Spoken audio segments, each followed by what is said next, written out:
हरिओम। जय श्री कृष्ण। कर्मकांड बाय आनंद पाठक में एक बार फिर से मैं आप सभी लोगों का स्वागत करता हूं और ऐसी अपेक्षा भी रखता हूं कि आप सबकी दीपावली बहुत अच्छी तरह से बीती होगी और आने वाला विक्रम संवत सर के अनुसार जो नया वर्ष है यह शुरू अभी हो भी चुका है, तो आप सभी के लिए वह शुभदायी हो, ऐसी मेरी मंगल कामना। अब हम शुरू करते हैं आज का विषय और बढ़ते हैं अगले विषय की ओर। और ये जो विषय है वो जैसे प्रति वर्ष भीष्म पंचक व्रत आता है। आप पूरे वर्ष में कोई भी व्रत कर सकते हैं या नहीं कर सकते हैं किसी मजबूरी की वजह से, देश काल समय अनुसार की वजह से, लेकिन अगर वर्ष की शुरुआत में ही विक्रम संवत्सर वर्ष की शुरुआत में ही कार्तिक शुक्ल एकादशी से पौर्णिमा तक 5 दिनों तक अगर आप यह भीष्म पंचक व्रत करते हो तो यकीन रखिए, विश्वास रखिए, आपका पूरा वर्ष अच्छा बीतेगा।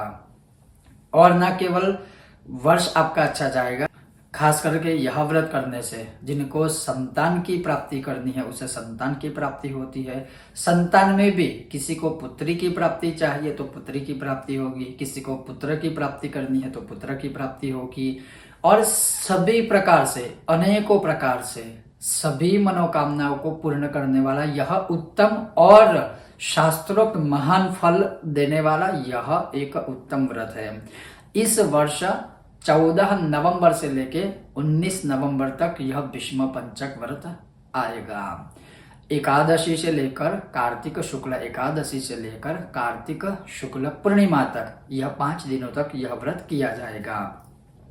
और यह व्रत का महात्म्य महाभारत में तो बहुत बहुत बहुत विस्तार से लिखा हुआ है। न केवल महाभारत में अपितु निर्णय सिंधु में, धर्म सिंधु में, व्रतोद्यापन चंद्रिका आदि जो बड़े प्राचीन व्रतरात जैसे ग्रंथ है उन सभी ग्रंथों में इसका वर्णन, इसका महत्व भरपूर मात्रा में विस्तार से लिखा हुआ है। फिर भी मैं आपको यह संक्षिप्त में जैसे इसकी थोड़ी सी एक झांकी या कथा आपको बता दूं कि जब भीष्म पितामह बाण शैया ऊपर सोए थे और महात्मा भीष्म ने राजधर्म, मोक्ष धर्म, दान धर्म, कर्म धर्म का जो वर्णन किया था, जिसे पांडवों के साथ भगवान श्री कृष्ण ने भी श्रवण किया था, उससे प्रसन्न होकर वासुदेव भगवान अर्थात श्री नारायण ने कहा कि भीष्म तुम धन्य हो, धन्य हो, धन्य हो। तुमने धर्मों का स्वरूप अच्छी तरह सुनाया, श्रवण करवाया।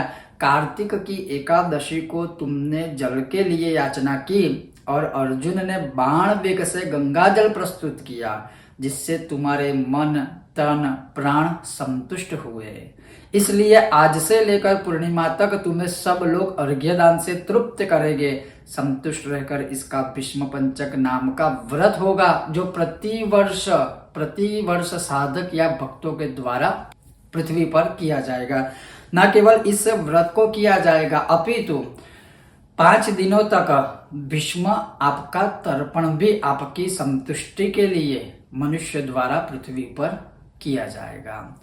कहने का तात्पर्य है कि यह जो महात्म्य है वह साक्षात भगवान श्री कृष्ण ने कहा है कि इस 5 दिनों तक भीष्म पंचक, भीष्म अर्थात भीष्म पितामह और पंचक मानी 5 दिन तक, तो 5 दिन तक जो भीष्म को अर्घ्य देता है, भीष्म का तर्पण करता है, भीष्म को नमस्कार करता है, तो उन्हें सर्व कुछ समर्थ हो जाता है।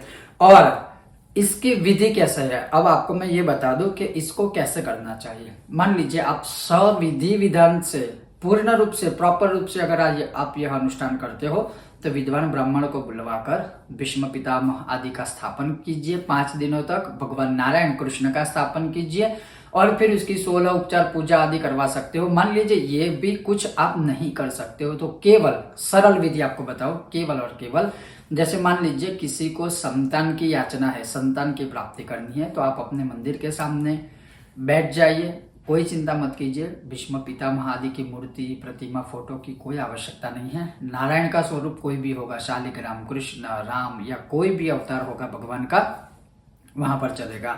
और आपको सिर्फ मन से संकल्प लेना है कि हे प्रभु परमात्मा परमेश्वर, जिस प्रकार से आपने इस व्रत का महात्म्य बताया है, तो उसी प्रकार से मेरे भी मन की कामना पूर्ण हो। जैसे संतान प्राप्ति है तो संतान की कामना मेरी पूर्ण हो, इसलिए मैं यह 5 दिनों तक भीष्म पंचक व्रत करूंगा या करूंगी। पति पत्नी दोनों कर सकते हैं, इसमें कोई दिक्कत नहीं है। और ना केवल परिणित कोई कर सकता है, अपितु कोई कुमारा भी है, अर्थात कोई लड़का भी है वो भी कर सकता है, कुमारी लड़की है वो भी कर सकती है, बच्चे बूढ़े कोई भी कर सकते हैं। इससे सिर्फ संतान प्राप्ति नहीं, विद्या की भी प्राप्ति होती है, संतान की भी प्राप्ति होती है, पुत्री की भी प्राप्ति होती है, पुत्र की भी प्राप्ति होती है, शत्रुओं के ऊपर आप विजय भी प्राप्त करते हो, लक्ष्मी की भी प्राप्ति होती है, व्यापार की भी वृद्धि, सर्व कुछ समर्थ है यह व्रत देने में। तो इस प्रकार से आपकी जैसी कामना है वैसा आप संकल्प कर दीजिए। और संकल्प कर देने के बाद प्रतिदिन आपको क्या करना है कि केवल और केवल जो मैं आपको अर्घ्य की विधि बताऊंगा सिर्फ एक श्लोक माध्यम से, तो आप उसको अर्घ्य देना है। और अर्घ्य के लिए जैसे एक चम्मच में थोड़ा पानी ले लीजिए, या फिर एक अगर आपके पास आचमन आदि है तो आचमनी में पानी ले लीजिए, और जो मंत्र मैं बताऊंगा उस मंत्र को बोलकर आपको कोई एक थोड़ा सा या कोई एक पात्र रखना है जिसके अंदर आप अर्घ्य समर्पित कर सकते हो। तो आपको अर्घ्य देना है, वो बड़ी बात नहीं है, शायद मुझे ज्यादा एक्सप्लेन करने की भी आवश्यकता नहीं है। जैसे आप सुबह सूर्य नारायण को अर्घ्य देते हैं उसी प्रकार से आपको भीष्म जी को आपको अर्घ्य देना है।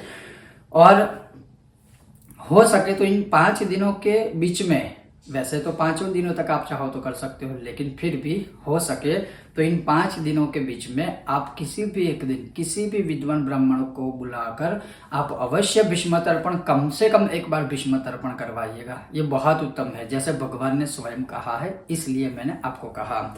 तो अब कैसे अर्घ्य देना है अब वह भी आप सुनिए। तो सर्वप्रथम आप किसी पात्र में, या छोटी सी अगर आपके पास छोटा सा कलश है या छोटी सी कटोरी है, या फिर एक चम्मच में ही कम से कम आप पानी ले लीजिए। उसमें आप चाहो तो गंध पुष्प अक्षताड़ी आदि डाल सकते हो, नहीं भी डालोगे केवल जल होगा या गंगा जल होगा तो भी चलेगा। और आपको वह पकड़ के यह मंत्र बोलना है, ओम सत्य व्रताय शुचये गांगेयाय महात्मने भीष्मयैतददामर्घ्यम् आजन्म ब्रह्मचारिणे।